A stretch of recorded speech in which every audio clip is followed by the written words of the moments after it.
Готовим контейнер под баню. Разрезали большой контейнер высокий. Вот смотрите, варили усилители.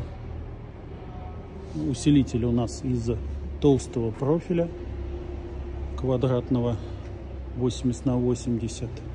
И вот так мы проводим сварку полуавтоматом. Все аккуратненько, ровненько.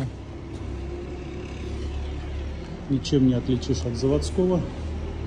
Проварен силовой стык.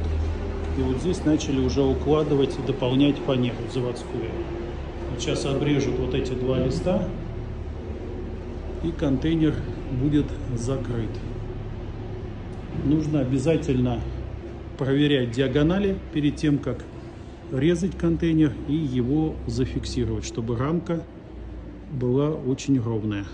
И стеклопакет, который сюда алюминиевый встанет, работал без проблем.